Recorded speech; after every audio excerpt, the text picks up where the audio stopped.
हम उसे क्या कह देते हैं, सब्सटेंस। अगर मैं वैसे ही कहूँ ना कि व्हाट इज सब्सटेंस, तो मैं इंग्लिश के अकॉर्डिंग कहूँ तो हाँ जी, that is the extracted material from anything. या फिर मैं ये कहूँ कि हाँ कोई ऐसी चीज है जिसको हम पढ़ सकते हैं, रीड कर सकते हैं, हम उसे ट्रांसक्राइब कर सकते हैं, हम उसे ट्रांसलेट कर लें, या फिर कोई ऐसी चीज जो कि इन फॉर्म ऑफ मटेरियल है, उसे कलेक्ट कर।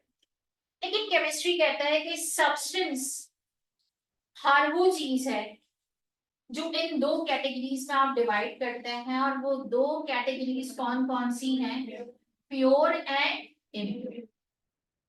जिसे आप प्योर सब्सटेंस कहते हैं उसे आप मजीद दो कैटेगरीज में डिवाइड कर देते हैं, और वो दो कैटेगरीज कौन कौन सी होती हैं अगर हम उसे देखें, कोई जानता है?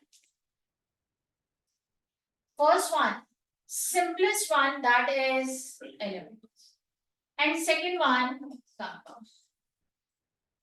अब ये जो एलिमेंट है ये एटम्स से मिलकर बना है, क्या ये बात हम सब जानते हैं? yes. लेकिन कौन से एटम से मिलकर बना है? Similar atoms. हमें कैसे पता चलेगा, या उस वक्त साइंटिस्ट को कैसे पता चला, लेवॉइजर को कैसे पता चला कि ये कार्बन है, ये आपके पास हाइड्रोजन है, ये आपके पास हीलियम है, ये आपके पास नियॉन है? इनके दरमियान उसने डिफरेंशिएशन कैसे की थी?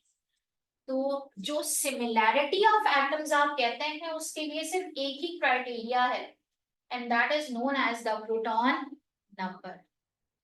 जिसमें जितने प्रोटॉन नंबर होते हैं वो उसकी आइडेंटिटी बन जाता है। और जब मैं आपसे बात करूं प्रोटॉन नंबर, तो इसका मतलब है सीधी सीधी मैंने एक बात स्टार्ट कर दी, दैट इज सब एटॉमिक पार्टिकल्स। यानी हम एटम को इंडिविजिबल कहना छोड़ चुके हैं। हम एटम को इनविजिबल तो कह देते हैं, लेकिन हम एटम को इंडिविजिबल कहना छोड़ चुके हैं, क्योंकि जैसे ही मैंने डिस्कवर किया प्रोटॉन नंबर, वैसे ही पता चला कि यस, एटम के इनसाइड भी कुछ सब एटॉमिक पार्टिकल्स मौजूद हैं। किसी को प्रोटॉन, इलेक्ट्रॉन, न्यूट्रॉन के अलावा कुछ सब एटॉमिक पार्टिकल्स के नाम आते हैं? पॉजिट्रॉन और न्यूट्रिनो और मीजन्स, वर्ड हाइड्रेंस, और yes, there are other 25 subatomic particles except the electron, proton and neutron, जिसमें से हमें 4-5 एक्स्ट्रा जरूर याद होनी चाहिए, ऐसे कि हमें पता हो कि वहां हमने क्या देखा। जब मैं कंपाउंड की बात करती हूँ तो कंपाउंड को अगर मैं ब्रेक करूं तो हम उसे ऐसे कह सकते हैं कि इट कंसिस्ट ऑफ मॉलिक्यूल्स। कुछ पर्टिकुलर केसेस, लेकिन कुछ पर्टिकुलर केसेस में हम उसे कह देते हैं फॉर्मूला यूनिट। सही, फॉर्मूला यूनिट जिस केस में कहा है, और कंपाउंड्स के लिए मैंने मॉलिक्यूल्स का वर्ड जहां यूज किया है वो सिर्फ और सिर्फ नेचर ऑफ फोर्सेस का डिफरेंस है। मैं आपसे को मैंने सिर्फ फॉर्मूला यूनिट इसलिए कहा क्योंकि ये फॉर्मूला यूनिट का मतलब ये है यहाँ कोई क्रिस्टल मौजूद है। कोई पर्टिकुलर फॉर्मूला यूनिट का मतलब ये है कि वहां पर कोई कौन सा कंपाउंड मौजूद होगा, आयन। और अगर मैं मॉलिक्यूल की बात करूं तो इसका मतलब है वहां पर फोर्सेस ऑफ अट्रैक्शन तो होंगी लेकिन आयंस नहीं है। और आयंस नहीं है इसका मतलब है कौन कौन सी फोर्सेस हो सकती हैं, कोई वंडरवॉल फोर्सेस। मैंने बड़ी आसानी से कह के अपनी जान छुड़ा ली, वंडरवॉल फोर्सेस। उसके अंदर कैटेगरीज हैं, कौन कौन सी? डाइपोल डाइपोल हो सकती है, लैटेंट फोर्स हो सकती है, सही है, हाइड्रोजन बॉन्डिंग हो सकती है, बट यस वो कंपाउंड की नेचर है। इसका मतलब कंपाउंड के लिए स्मॉलर वर्ड मॉलिक्यूल भी होगा, कंपाउंड के लिए स्मॉलर वर्ड क्या होगा? Formula unit. जब मैं कंपाउंड की बात करती हूँ मैंने उसे लिखा है प्योर में, और अगर मैं आपसे कहूँ प्योर है तो इसके लिए एक बात का लाजमी होना जरूरी है, और वो ये कि यहाँ पर रहना चाहिए फिक्स्ड रेशो। किसकी फिक्स्ड रेशो होगी? Fixed ratio of atoms. आपने एटम्स की रेशो को बढ़ा दिया या कम कर दिया तो कंपाउंड्स की प्रॉपर्टीज क्या हो जाएंगी? चेंज। बहुत सिंपल एग्जांपल है, water is H2O and oxygenated water is H2O। दोनों में बहुत vast variety of chemical and physical difference है। आप वाटर को देखें, लिविंग ऑर्गेनिज्म सरवाइव नहीं कर सकता, लेकिन ऑक्सीजनेटेड वाटर हमारे लिए पॉइजन की हैसियत रखता है। हम उस पर एक ड्रॉप भी जो है वो क्या नहीं कर सकते हैं, डाइजेस्ट तो बहुत दूर की बात है, सही है, हम उसे ले भी नहीं सकते हैं, इस्तेमाल नहीं कर सकते। और ये सब किसकी वजह से है, अगर फिक्स्ड रेशियो ऑफ एटम्स ना हो। फिर एक और बात है, कोई बताएगा कंपाउंड से रिलेटेड कुछ और कहानी जिसको अगर मैं इग्नोर कर दूं तो फिर तो हमारे पास कहानी ही नहीं बाकी बचती है। कंपाउंड कैसे बनता है, फिजिकल कॉम्बिनेशन है या केमिकल कॉम्बिनेशन है? केमिकल। ना सोडियम सोडियम रहा ना क्लोरीन क्लोरीन रहा, दोनों जब कंबाइन होते हैं इन द फॉर्मूला यूनिट तो बन जाता है सोडियम क्लोराइड। ना हाइड्रोजन हाइड्रोजन रहा ना ऑक्सीजन ऑक्सीजन रहा, जब दोनों गैसेस आपस में कंबाइन होंगी तो लिक्विड स्टेट बना एंड दैट इज वाटर। इसका मतलब है फोर्सेस का डिफरेंस है, लेकिन nature as well as the physical properties का भी डिफरेंस। इसका मतलब आज पहली क्लास में हमने एक और बात भी सीख ली, हमने नहीं पढ़ा अभी बॉन्डिंग, लेकिन आज हमें ये बात समझ में आ गई कि अगर कॉम्बिनेशन डिफरेंस हो, फोर्सेस का डिफरेंस हो, तो कंपाउंड या मॉलिक्यूल की फिजिकल और केमिकल प्रॉपर्टीज पर फर्क पड़ता है। और वो फर्क कितना पड़ता है वो बात की कहानी है, लेकिन ये पता चल गया कि हाँ जी दैट इज द डिफरेंस। आगे बढ़ते हैं। जब मैं इम्प्योर सब्सटेंस की बात करती हूँ तो हमारे पास केमिस्ट्री में एक वर्ड आता है that is known as the mixer. हम समझते हैं कि मिक्सर की इंपॉर्टेंस ही नहीं है, लेकिन अगर मैं देखूं तो आज polymer industry, paint industry, ink industry, leather industry, even petrochemicals, ये सारी इंडस्ट्रीज सिर्फ और सिर्फ किसके ऊपर डिपेंडेंट है, मिक्सर। इवन हम फ्यूल कंटेंट इस्तेमाल करें चाहे इन फॉर्म ऑफ कोल चाहे in form of petrol, these are also the mixer. Gasoline is the mixer of hexane and heptane, सही, coal is the mixer of hydrocarbons, है ना, solid particles, straight आप aliphatic कहिए आप aromatic कहिए, वहां कुछ और भी चीजें मौजूद हैं, ठीक है, मिक्सर। तो इसका मतलब है कि मिक्सर की इंपॉर्टेंस तो है, लेकिन मिक्सर के लिए एक सबसे इंपॉर्टेंट बात यह है कि वो है यहाँ पर किसमें, इनडेफिनेट रेशियो, और वो है यहाँ पर किसमें, बहुत आसान, फिजिकली कंपार्ट। और हम इसे सेपरेट भी कर सकते हैं, किससे, बहुत ही आसान मेथड से, सही, लाइक फिल्ट्रेशन, हीटिंग, कूलिंग, सही, क्रिस्टलाइजेशन, ये सारे वो प्रोसेसेस हैं जिससे आप मिक्सर को सेपरेट। जब मैं जी बोलो, फ्रैक्शनल डिस्टिलेशन काउंट होगा इसके अंदर? जी बिल्कुल होगा। डिस्टिलेशन प्रोसेस बिल्कुल सेपरेशन टेक्निक है, और उसमें आप हीटिंग इफेक्ट को ले लेते हैं, और उस हीटिंग इफेक्ट में और कुछ नहीं हो रहा है, on the basis of boiling point separate हो रहा है। अब वो एक अलग कहानी है कि आपको फ्रैक्शनेटिंग कॉलम या लेबोरेटरी ऑपरेटर्स वाला लेते हैं जिसमें कंडेंसर है, या आप वो लेते हैं जो पेट्रोकेमिकल से रिलेटेड है, वो एक अलग कहानी। ये जो सब्सटेंस है इसकी अपीयरेंस पर हमने इसे दिया है एक खास नाम, और हम इसे कभी कभी केमिस्ट्री में क्या कह देते हैं, क्योंकि बार बार सब्सटेंस हम केमिस्ट्री में ना इसे इग्नोर करते हैं, और हमने इसके लिए एक नई टर्म जनरेट कर दी दैट इज मैटर। लेकिन इस मैटर के लिए आप जिस तीन चीजों को अपने अकॉर्डिंग पढ़ेंगे वो आपके पास क्या कहलाएगी, वो ये तीन स्टेट ऑफ मैटर। क्या हमें सिर्फ तीन स्टेट ऑफ मैटर पढ़ना है? पीएमसी कहता है कि तीन पढ़ा दीजिएगा, लेकिन आपको सिंध बोर्ड के अकॉर्डिंग पढ़ा देना है, तो बुक की एक भी चीज को स्किप नहीं करना है फिलहाल। तो बुक में जो चीजें मौजूद हैं चाहे वो किसी भी बोर्ड से रिलेटेड हो, अब उसके पास सिंध बोर्ड की बुक लाजमी होनी चाहिए, कम से कम उसे रीड जरूर करें। उसके पास एक्स्ट्रा नॉलेज है, उसके पास अपने बोर्ड से रिलेटेड बुक है, फेडरल बोर्ड की बुक है, चलेगा, लेकिन एक बार इस बुक को अपने पास जरूर रखें और साथ साथ रीडिंग जरूर करें। मेरा मानना है, मेरा दावा है इस बात पर कि अगर आप ए लेवल से हैं, आप आखन बोर्ड से हैं, आप फेडरल बोर्ड से हैं, और आपने सिंध बोर्ड उठा के पढ़ी, इवन आप केपीके से भी, और आपने सिंध बोर्ड उठा के पढ़ी, तो आपको ऐसा लगेगा अरे मैंने तो इससे ज्यादा पढ़ा है, इस बुक में तो फिर कम लिखा है। ये बात अभी भी है, केपीके और सिंध बिल्कुल सेम पैटर्न पे चला है, फेडरल थोड़ा सा मॉडिफाइड है क्योंकि उसमें आखन बोर्ड उसी के पैटर्न पे चल रहा होता है। ए लेवल जाहिर सी बात है उससे थोड़ा और आगे है, लेकिन हमें क्या करना है, हमें इतनी लिमिटेशन तक रहना है जो हमें बता दी गई है, एक्स्ट्रा नॉलेज का होना बुरी बात नहीं है, बहुत अच्छी बात है, लेकिन ट्रैक पर चलना भी एक बहुत सही बात है। अगर हम ट्रैक से इधर उधर हो जाएंगे तो फिर हमें समझ नहीं आएगा, ये पढ़ना है, ये पढ़ना है, ये पढ़ना है। मैंने आपको सब बता दिया, जो बुक है यकीनन आपने वो पढ़ ली है, लेकिन अब जो बुक आपको कही जा रही है उसे एक बार अपने पास जरूर पढ़ेंगे। Book reading is compulsory. मैं बात करूंगी पहले गैस से रिलेटेड। कोशिश कीजिएगा वन वर्ड प्रॉपर्टी बताइए, one word property for the subatomic, sorry for the states of matter. Gas के लिए पहले ये गेम खेलते हैं। फर्स्ट वन,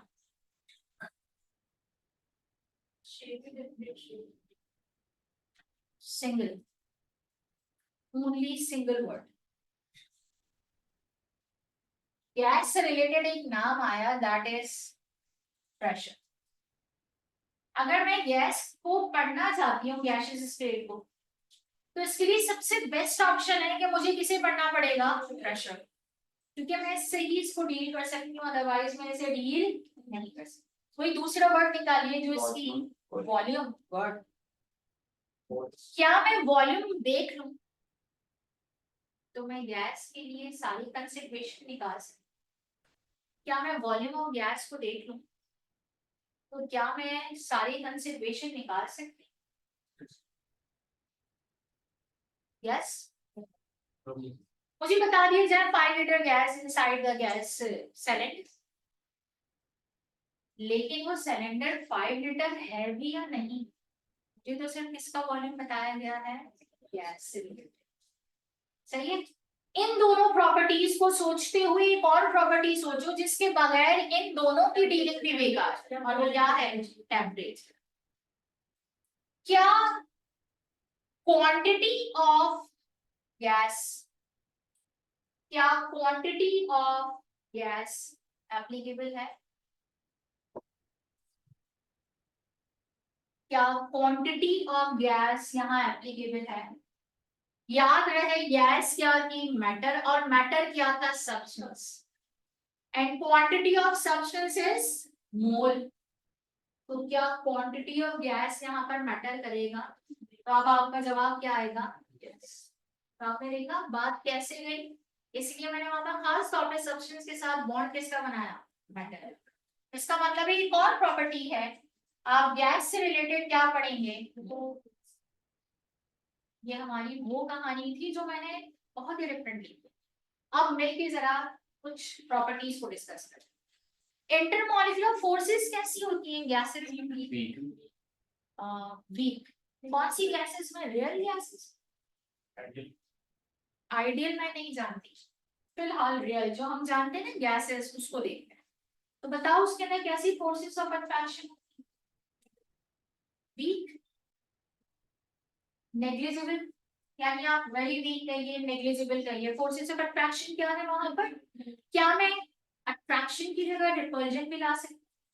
इसका मतलब है मैं ये कहूंगी, फर्स्ट सेंटेंस हम सब ने मिलके बनाया, नेग्लिजिबल फोर्सेस ऑफ अट्रैक्शन और रिपल्जन। सही है। कहां पर? Among the molecules of gases. Second point बनवाइए मेरे साथ। कोई ऐसा सोचिए कि हाँ जी इसकी प्रॉपर्टी है, कोलिजन्स कैसे, इलास्टिक। लेकिन अगर मैं कोलिजन तक जा रही हूँ तो गैसेस को कोलाइड करने के लिए मूव करना पड़ेगा, स्पेस, और अगर मूव करेगा तो कौन मूव करेगा गैसेस के अंदर? सबसे पहले तो उसे देंगे molecules. So gas consists of tiny particles which are known as, what is the difference between the particle and the molecule? What is the difference between atom and molecule?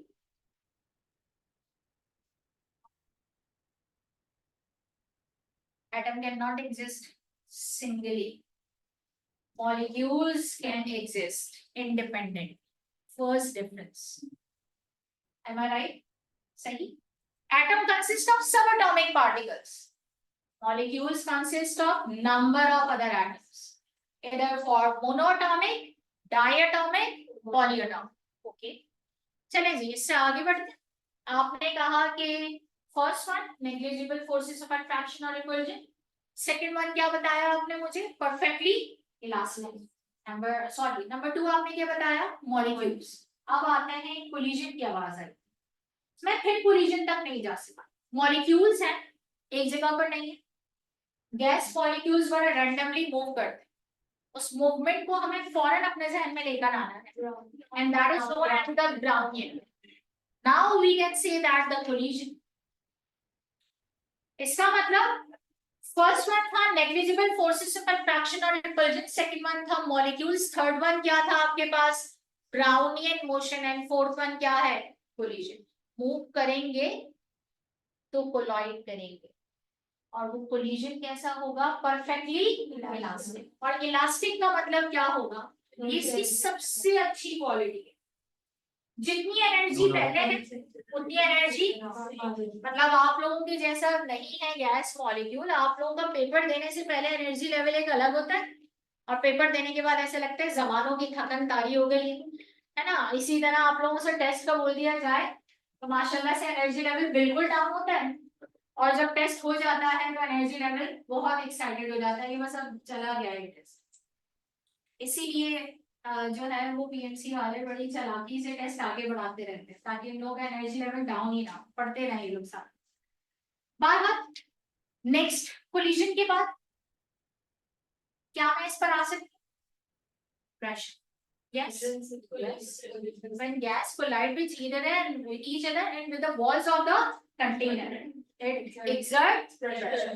कैसा pressure exert करेगी, high या low? हमारी expectation क्या होती है, high. Depending upon the temperature. Depending upon the condition. सिर्फ temperature नहीं है, सही है ना. अब वो कंडीशन क्या है, वॉल्यूम कैसा है, टेम्परेचर कैसा है, नंबर ऑफ मोल्स कैसे, इस पर डिपेंड करता है. अच्छा, क्या मैं प्रेशर के बाद नेक्स्ट प्रॉपर्टी गैस के लिए वॉल्यूम ले सकती, कैसा होता है गैस वॉल्यूम, हाँ बताओ, how you describe the volume of the gas. Yes you, space occupied by, okay, you, how you explain the volume related to the gas molecules.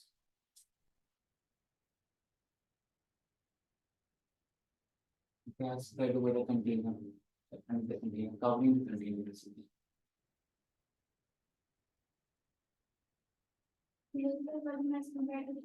बहुत सिंपल, यहीं से तो वंडरवॉल का ऑब्जेक्शन स्टार्ट था. क्या था, मैंने यहाँ पे लिखते हुए हरगिज भी डायग्राम नहीं बनाई, कि मैं बना देती ना तो आप लोग फौरी तौर पर इसे फौरन जस्टिफाई करना शुरू कर देते. गैस मॉलिक्यूल का वॉल्यूम कंटेनर के मॉलिक्यूल्स या कंटेनर के वॉल्यूम से हरगिज भी कंपेरेबल नहीं, स्मॉलर इन साइज, सही है. लेकिन अगर यही मॉलिक्यूल ज्यादा हो जाएं तो ये एक्सपेंड भी होंगे, और कॉन्ट्रैक्ट की बजाय correct word for the gas molecule क्या होता है, कंप्रेस. हम गैस मॉलिक्यूल के लिए कॉन्ट्रैक्ट का वर्ड कम इस्तेमाल करते हैं, लेकिन कंप्रेस का वर्ड क्या करेंगे, ज्यादा. हम गैस मॉलिक्यूल के लिए टेम्परेचर को कैसे जस्टिफाई करें, हालांकि मैं एक सेंटेंस बोल चुकी हूँ तो फौरी तौर पे आप लोगों का जवाब आना चाहिए. अभी चलिए एक मिनट, सिंपल. अभी मैंने आपसे कहा था gas molecules can be expanded, किसकी वजह से, टेम्परेचर. और ये तो आप सबको लिंक याद रखना है, परफेक्टली याद रखना है. इस कॉन्सेप्ट पर एमसीक्यूज बहुत बनते हैं. टेम्परेचर ज्यादा, काइनेटिक एनर्जी ज्यादा, देन एब्सोल्यूट एवरेज एनर्जी के साथ साथ आपके पास एब्सोल्यूट एवरेज वेलोसिटी भी क्या हो जाती है, ज्यादा हो जाती है, and it occupies the more space, and vice versa. Moles, मैं गैस के मोल्स कैसे निकाल सकती हूँ, मुझे कैसे पता चलेगा कि गैस मॉलिक्यूल्स के कितने मोल्स मौजूद हैं.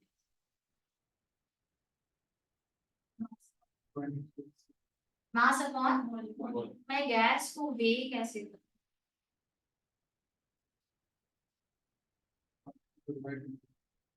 क्वांटिटी को डिवाइड कर देंगे किससे, molar mass.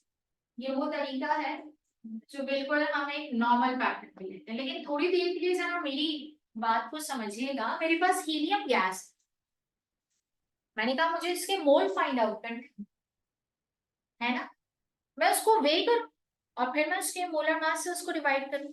How I calculate the moles for the gases,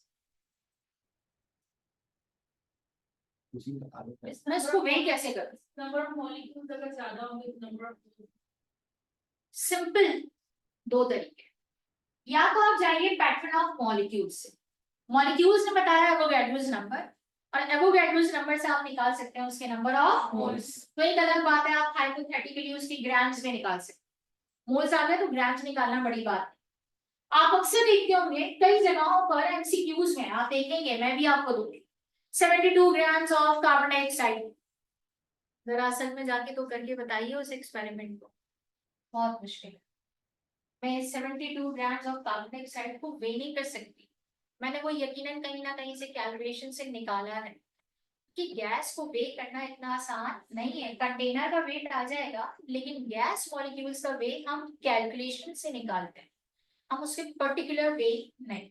एक क्या किया हमने, मॉलिक्यूल्स अगर मुझे पता चल गया है तो मैं उससे क्या निकालूंगी, नंबर ऑफ मोल्स। कोई फॉर्मूला बता, number of molecules divided by Avogadro's number. तो आपके पास क्या आएगा, मोल्स। पहला फॉर्मूला पढ़ा है हमने, क्या पढ़ा है मोल्स के लिए, मोल इक्वल्स टू नंबर ऑफ, अगर मैं लिख दूं गैस के लिए तो पार्टिकल का वर्ड सुटेबल नहीं है, number of molecules divided by Avogadro's number. बिल्कुल हो सकता है अगर मुझे गैस के लिए मास गिवन होगा तो हम मोल्स निकाल लेंगे, लेकिन मेरा कहना यह है मुझे नहीं पता मास, मैं नहीं वे कर सकी। एक एक्सपेरिमेंट था, मुझे ये कहा गया कि मुझे इसका मास नहीं पता, लेकिन मुझे नंबर ऑफ मॉलिक्यूल्स पता है, 5 मॉलिक्यूल्स हैं, 10 मॉलिक्यूल्स हैं, 1000 molecules of carbon dioxide है। So how we calculate the number of moles by using this form। और आप जानते हैं इसके अंदर एवोगैड्रोस नंबर है, और इस एवोगैड्रोस नंबर के अंदर आपके पास क्या है, एक्सपोनेंशियल रोटेशन है, और उसको हमें उसी तरीके से सॉल्व करना है जैसे किसी जमाने में हमने बच्चों की तरह सही विदाउट कैलकुलेटर इस्तेमाल करना शुरू किया था। करते हैं इसे भी। ये बताइए भाई नेक्स्ट कोई और तरीका जिससे मैं मोल्स ऑफ गैस कैलकुलेट करूं। कॉन्सेंट्रेशन, इन्होंने कहा कॉन्सेंट्रेशन से निकालें। क्या होता है कॉन्सेंट्रेशन, वैसे तो बहुत सारी यूनिट है, आप कौन सी यूनिट सबसे पसंद है, मुझे भी एक पसंद है कॉन्सेंट्रेशन की यूनिट, मोलारिटी। केमिस्ट्री को भी ये बहुत पसंद है, फिजिकल केमिस्ट्री को तो ये बहुत ही पसंद है, केमिकल काइनेटिक्स को भी ये पसंद है, केमिकल इक्विलिब्रियम को भी ये बहुत पसंद है, और इवन एसिड बेसिस और सॉल्ट्स को भी ये बहुत पसंद है, क्योंकि हम जहां कहीं पर भी देखते हैं कॉन्सेंट्रेशन ज्यादातर लिखा हुआ नजर आता है स्क्वायर ब्रैकेट, और जहां कहीं पर भी आ जाए स्क्वायर ब्रैकेट तो हम फौरन समझ जाते हैं दैट इज मोल अपॉन। अब मेरा ऑब्जेक्शन, मैंने लिखा तो है लेकिन मैंने इस पे क्रॉस लगा, मैंने कहा मैं गैस के लिए मोल्स इस फॉर्मूला से नहीं निकाल सकता, कोई ऑब्जेक्शन करे।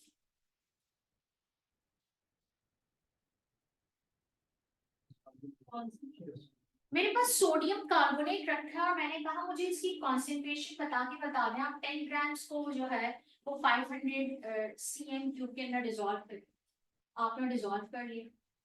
मेरे पास बराबर में HCl एसिड रखा था लिक्विड स्टेट में, मैंने आपसे कहा कि उसका 10 ml लीजिए और उसे 100 ml के अंदर डिसॉल्व कर लें तो आपके पास एक पर्टिकुलर कॉन्सेंट्रेशन आ जाएगी।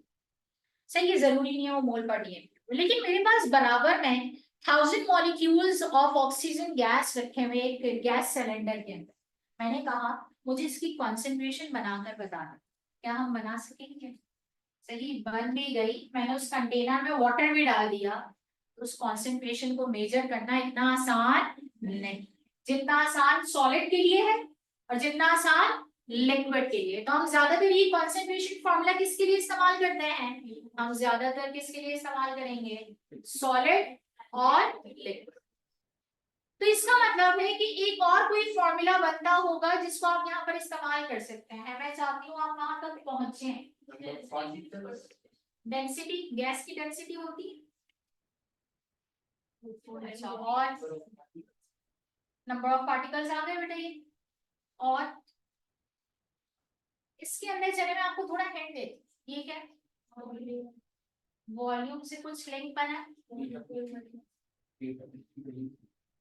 नहीं, और कोई STP RTP NTP जो जो भी पढ़ा है सारे टी, सही है, सिवाय TTP है, सही। अच्छा, तो आपके पास यहाँ पर क्या है, एसटीपी क्या था? स्टैंडर्ड स्टैंडर्ड टेम्परेचर क्या होता है? नहीं, मैंने क्या पूछा और आपका जवाब क्या है? मैंने कहा स्टैंडर्ड टेम्परेचर क्या होता है? 273 केल्विन, यानी 0 डिग्री सेंटीग्रेड। स्टैंडर्ड प्रेशर क्या होता है? 180। और क्या होता है? 760 डॉट। और क्या होता है? 101,325 पास्कल। और क्या होता है? 48,7 कुछ इसका मतलब है मजा आ रहा है। अब मुझे मजा आ रहा है कि हाँ जी, क्लास रिस्पॉन्स बढ़ा, गुड। यहाँ से आप निकाल सकते हैं number of moles for the gases. कैसे निकालेंगे भाई? फॉर्मूला देखो, mole equals to volume divided by given volume. अगर मैं गिवन वॉल्यूम को और अच्छे वर्ड्स में लिख दूं तो मैंने इसे लिखा मोलर वॉल्यूम। क्या लिखा है बेटा मैंने? मोलर वॉल्यूम क्या होगा? 22.4। सेम बोर्ड है, सिग्निफिकेंट फिगर पढ़ते हैं तो वहां पर कभी हम ये सीखते हैं 22.4 को अगर मैं राउंड ऑफ भी कर दूं तो आंसर क्या है? 24।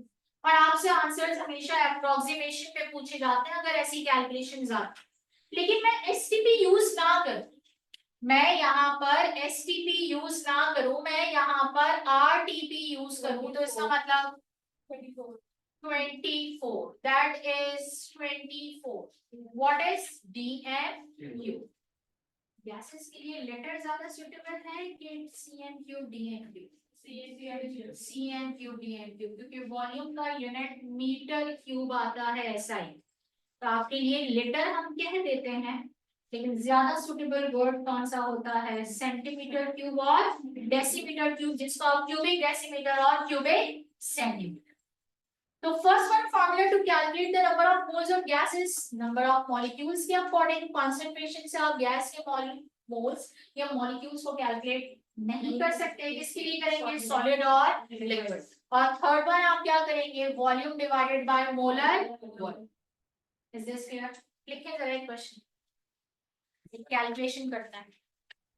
और अगर इसकी पिक्चर लेनी है तो ले लीजिए, ताकि मैं फिर एक साइड इरेज कर दूं और फिर उसके बाद मैंने आगे बढ़ जाना।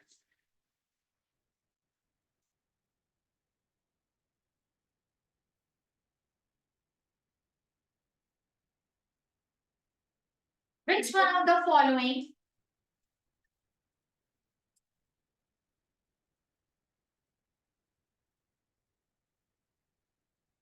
contains least mole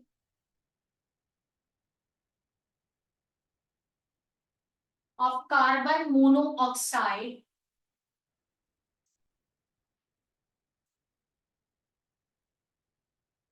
number one?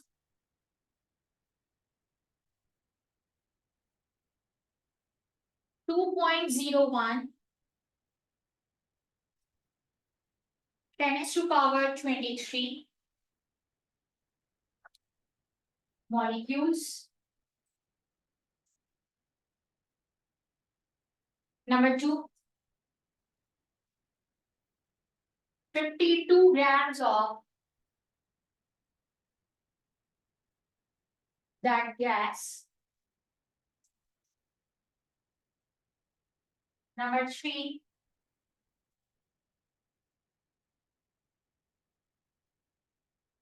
11.2 DMQ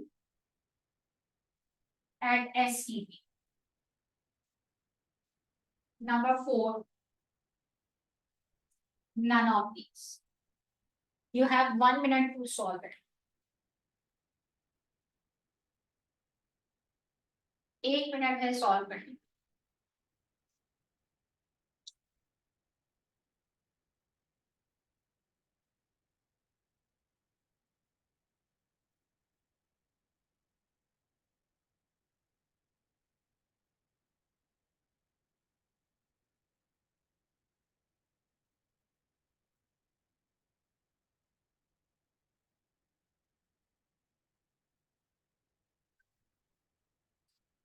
Okay.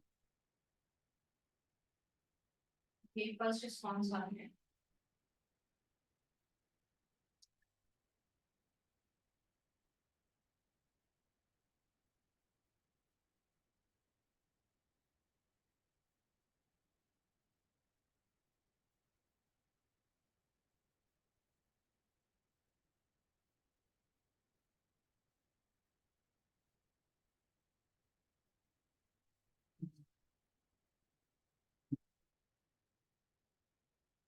हाँ भाई आंसर ए। कितने स्टूडेंट्स ने निकाल लिया ये आंसर? सबके लिए आ रहा है सी बार।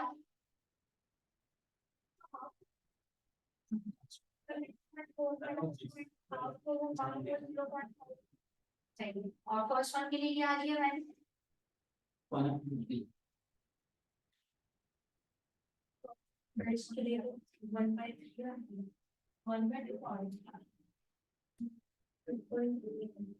देखो फर्स्ट वन में हम लोगों ने क्या किया 2.01 डिवाइडेड बाय 6.0 सही है 10 टू पावर 23 क्या हो गया तो अब अगर मैं उसे कैंसिल आउट करूं तो 2 3 जा 6 आंसर आ रहा है 1/3 ऐसा ही है और 1/3 को अगर हम निकालें तो आप सब जानते हैं अगर किसी को शौक है तो करके देख सकता है सही है ओके अब आते हैं नेक्स्ट वन क्या था 52 ग्राम्स 52 यकीनन मैंने डबल दिया है 28 का तो कितने मोल्स हो गए 2 ऐसा ही है ना 52 को डिवाइड किया मैंने 28 से तो आंसर कितने मोल्स हो गए approximately 2 56 सही लेकिन अप्रोक्सीमेटली क्या है 2 अच्छा नेक्स्ट वन 11.2 हाँ तो बताइए लीस्ट मोल किसके होंगे ए 1/3 अब बात सही है सबको यकीनन ये बात समझ आई अब सोचिए ये कैलकुलेशन अगर मैं आपको ये फॉर्मूलाज बताए बगैर देती तो आप मोल्स में गड़बड़ा जाते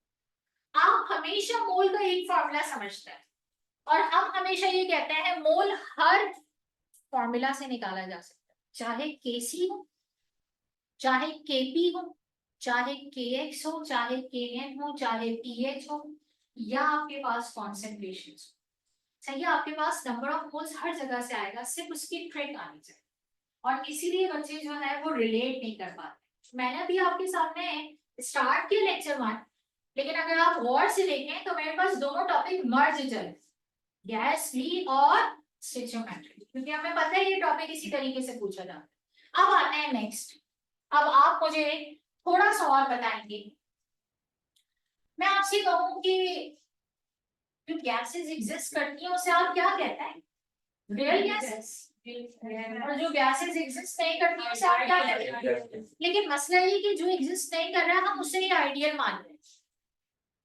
जो एग्जिस्ट नहीं करता है हम उसे ही क्या मान रहे हैं आइडियल ये तो हमारी एक रियलिटी रूल के ही खिलाफ हो गया तो कहते हैं नॉर्मल लाइफ में जो एग्जिस्ट करता है सामने नजर आता है उसकी क्वालिटीज नजर आती है वो हमारे लिए क्या है आइडियल गैसेस कहती हैं नहीं जो एग्जिस्ट ही नहीं करती है वो क्या है आइडियल गैस आइडियली कैसे बिहेव करती है कैसे हम किसी गैस को आइडियल कहते हैं नंबर 1 मिल के पॉइंट निकालेंगे मिल के याद नहीं है हम में से किसी को बहुत पीछे चला गया दिमाग में लेकिन मिल के निकाल 7 होते हैं आइडियल गैस की थ्योरी के 7 की जोड़ने पॉइंट्स बिल्कुल लेकिन यहाँ अगर हम 2 पॉइंट्स भी याद रखें तो हमारी आसानी से पहला कंडीशन पूछा ही नहीं इलास्टिक कंडीशंस मेरे पास हीलियम गैस थी वो आइडियली बिहेव करने लग गई मेरे पास ऑक्सीजन गैस थी हाइड्रोजन गैस थी वो आइडियली बिहेव करने लग गई मैंने किन 2 पैरामीटर्स को यहाँ पर चेंज किया होगा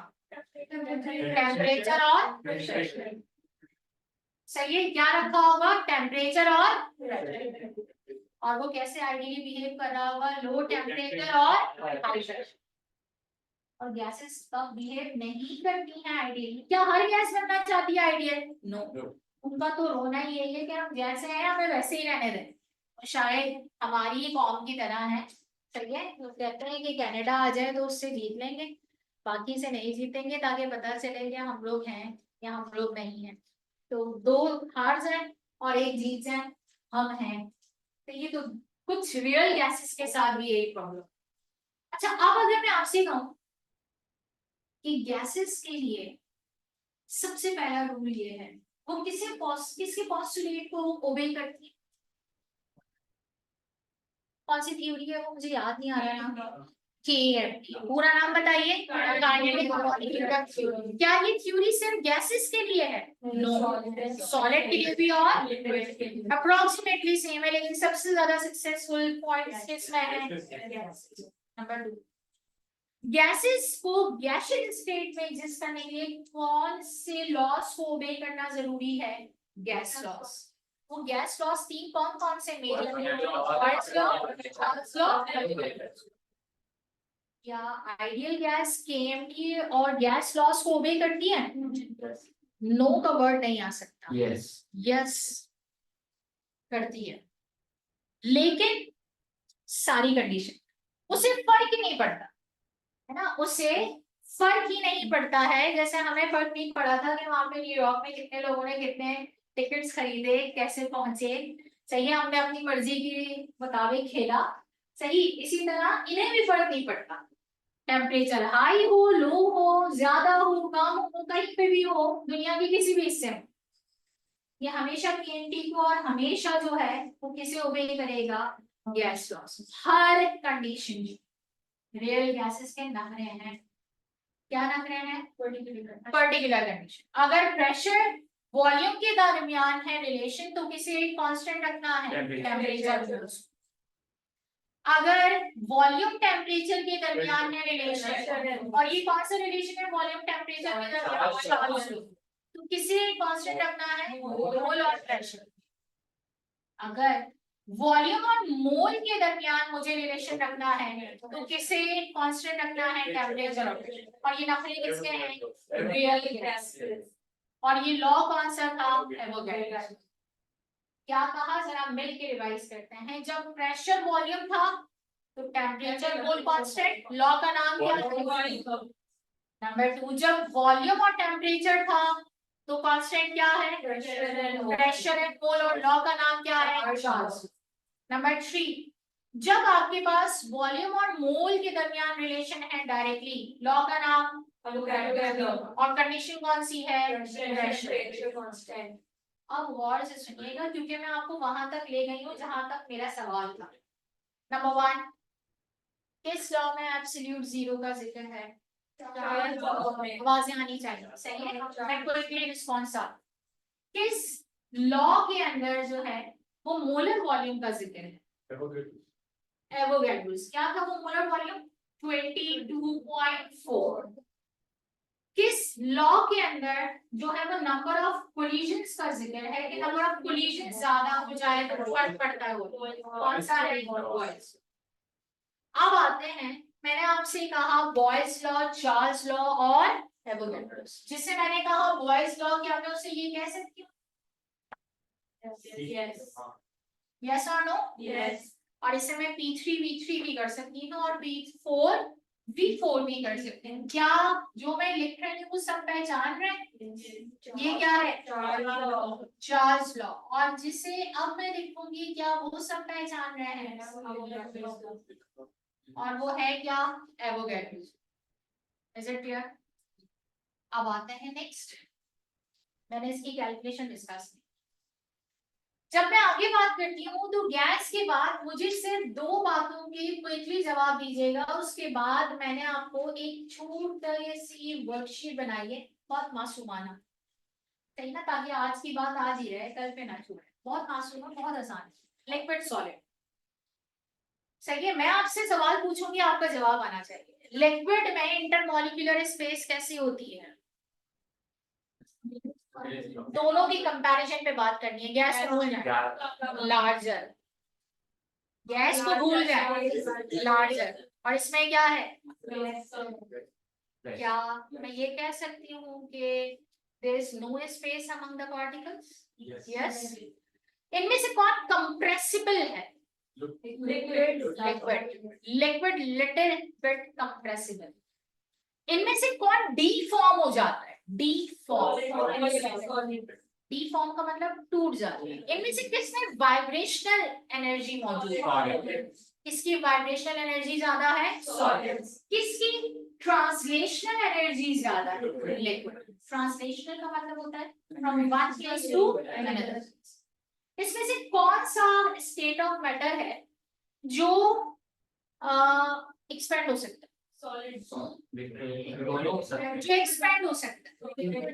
अगर मैं टेम्परेचर बढ़ा दूं तो एक्सपेंड हो जाए? दोनों। आप लिक्विड का टेम्परेचर बढ़ाएं, गैस में कन्वर्टेड है। आप सॉलिड का टेम्परेचर बढ़ाएं, तो अगर वो नहीं होता तो हमारी जिंदगी से एक टॉपिक कम हो जाता, मेल्टिंग पॉइंट। और फिर हम उस झगड़े में ना पड़ते हैं कि फला का मेल्टिंग पॉइंट इतना है तो डला का मेल्टिंग पॉइंट इतना है, जिंदगी से निकल जाता है मेल्टिंग पॉइंट। लेकिन सॉलिड में क्या होता है, एक्सपेंड। सही है। अब आते हैं एक और बात, किसकी यूनिक प्रॉपर्टी हो सकती है फ्लूइडिटी। फ्लूइडिटी जब मैंने कहा तो वो किसकी प्रॉपर्टी है, एवोप्रेशन, बोथ। क्योंकि आप लिक्विड का एवोप्रेशन देखते हैं तो आप ऐसे लिक्विड्स को कहते हैं वॉलेटाइल लिक्विड्स। आप सॉलिड का एवोप्रेशन देखते हैं तो आप ऐसे सॉलिड्स को कहते हैं सबलाइम्स। याद करें, ऐसा है ना, वॉलेटाइल सॉलिड्स और सब्लिमेशन जिसे आप कहते हैं। रूम टेम्परेचर पर सॉलिड किस में कन्वर्ट हो जाता है, नो गैस। सब्लिमेशन में सॉलिड किस में कन्वर्ट हो जाता है। ये वो बातें हैं जो मैंने प्रॉपर्टीज में आपको रेगुलर क्लास की तरह आगे लिख के नहीं बता सकती। हाँ, लेकिन मैं आपसे उगलवा जरूर सकती हूँ, जैसे कि आप लोग अभी मेरे साथ कर रहे हैं। अच्छा, एक और बात बताएं, इन दोनों में से काइनेटिक एनर्जी किसकी कम है, काइनेटिक एनर्जी किसकी कम है, सॉलिड। रेट ऑफ डिफ्यूजन किसका ज्यादा है, लिक्विड का ज्यादा। लिक्विड का रेट ऑफ डिफ्यूजन क्या है, ज्यादा है। आप सॉलिड सॉलिड को देख लेंगे, बेचारा डस्टर, ये बेचारा लैपटॉप सही, हमारे बैग्स, ये मार्कर्स के चेयर के ऊपर रखे हुए हैं, कोई डिफ्यूजन देखने में नहीं आता। अच्छा जी, एक और बात एंड लास्ट वन, सही है, इन दोनों में से सॉलिड और लिक्विड थ्री डायमेंशनल पैटर्न किसमें एग्जिस्ट, और ऐसे सॉलिड को क्या कहते हैं, क्रिस्टलाइन सॉलिड। क्या नाम लेते हैं, क्रिस्टलाइन। तो क्या लिक्विड क्रिस्टल नहीं होता, इसको कन्वर्ट करते हैं, और वहां तक हम तब पहुंचेंगे जब हम लिक्विड को पढ़ेंगे। सही है, मैं आपको देती हूँ एक वर्कशीट, जरा क्विकली उसे सॉल्व करें, 5 से 7 मिनट है।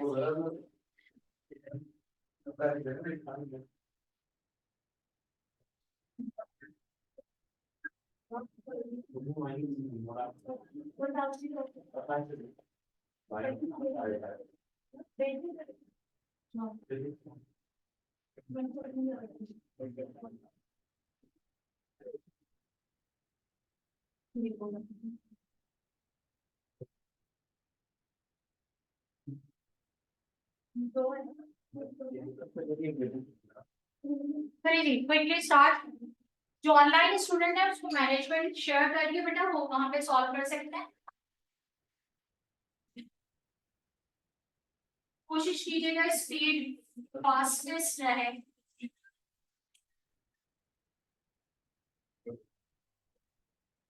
10 MCQs, you can solve 10 MCQs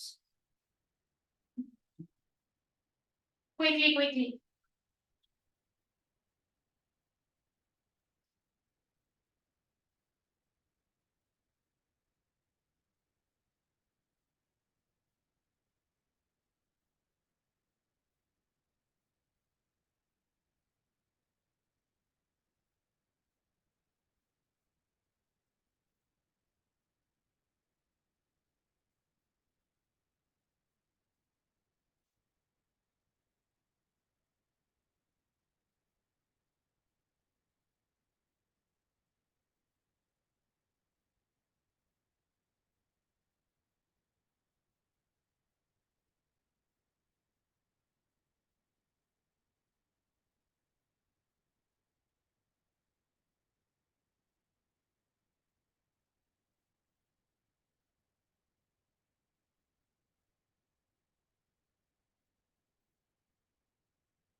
इसने फर्स्ट 6 MCQ सॉल्व कर लिया।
फर्स्ट टाइम सॉल्व करके रुक जाएंगे।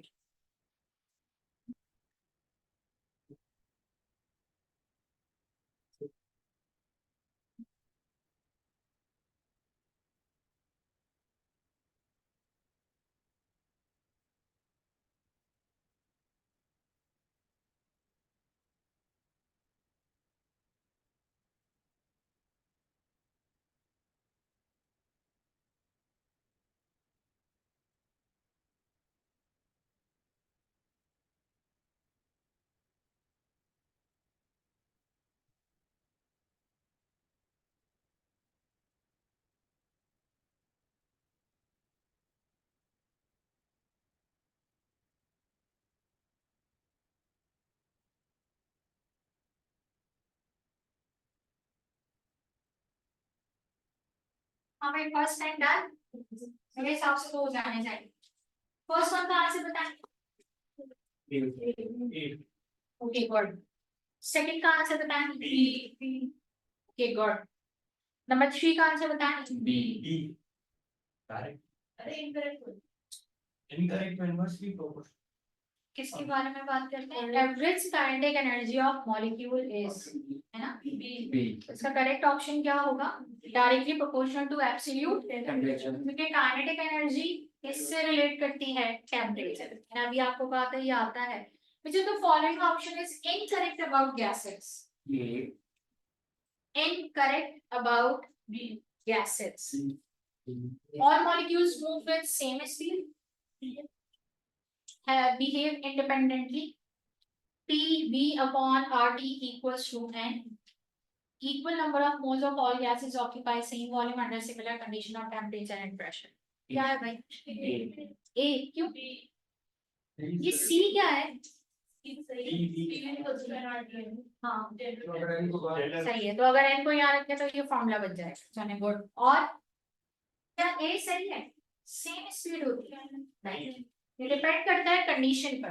कंडीशन चेंज तो स्पीड भी क्या हो जाएगी? चेंज। गुड। क्योंकि अभी तो पढ़ा था मॉलिक्यूल्स बिहेव करते हैं इंडिपेंडेंटली। एटम और मॉलिक्यूल का डिफरेंस क्या था? Same. Number 5, lowest density A gas. If the air inside the balloon is heated, the volume will. Air inside the balloon is heated, the volume will increase. अच्छा एक और बात, 5 में option D में मैं प्लाज्मा लिख दूं लाकर, तो तब भी आपका ऑप्शन सेम रहेगा क्या आंसर का? यस और नो? यस। तो बात याद रखिएगा क्योंकि आप नन ऑफ दीस की जगह प्लाज्मा आंसर करता है। 4 का answer A. And the 7 at constant temperature, volume increase. Sorry, at constant volume, temperature is increased. B. Then B. B. Good. Volume of gas become 4 times. देख लें। की बात है डायरेक्टली प्रोपोर्शनल वॉल्यूम और temperature. तो आपको समझ आ गया होगा कि मैंने क्यों आपसे जो है वो यहाँ पे गैस लॉस की बात की थी। Number 9, the diffusion of gases at absolute zero will be temperature 0 कर दो। एब्सोल्यूट 0 का मतलब ये 0 केल्विन, और 0 केल्विन का मतलब -273.16। जिस पर वो गैस नहीं है, जिस पर वो गैस क्या बन गई है? लिक्विड। आप जवाब दीजिएगा। Unchanged, slightly decreased, slightly increased और 0। स्लाइटली डिक्रीज्ड क्योंकि गैस से वो किस में आ गया है? लिक्विड। गैसेस का डिफ्यूजन ज्यादा होता है, लिक्विड का डिफ्यूजन कम होता है। हमारा सीज होता है, पोर्शन टू सीज होता है। हाँ लेकिन हमें तो कंडीशन बता दी है, उन्होंने कहा कि डिफ्यूजन बताओ इस कंडीशन के ऊपर। सीज होता तो फिर तो हम ये कह रहे थे कि हाँ जी कोई और कंडीशन बता देते हैं। हमने तो अपने अकॉर्डिंग बताया एब्सोल्यूट टेम्परेचर, गैस नहीं है, लिक्विड में कन्वर्टेड है। लिक्विड में तो इसका मतलब है इस वक्त डिफ्यूजन ज्यादा था, इस वक्त डिफ्यूजन कम था। 10 last one, C. Partial pressure exerted by the water vapors is called vapor pressure. यहाँ तक रखते हैं आज की क्लास। ऐसा नहीं है घर जाके इसे आराम से रखेंगे, घर जाके इसे सॉल्व करेंगे विद इन 5 मिनट्स और फिर कल हम इसे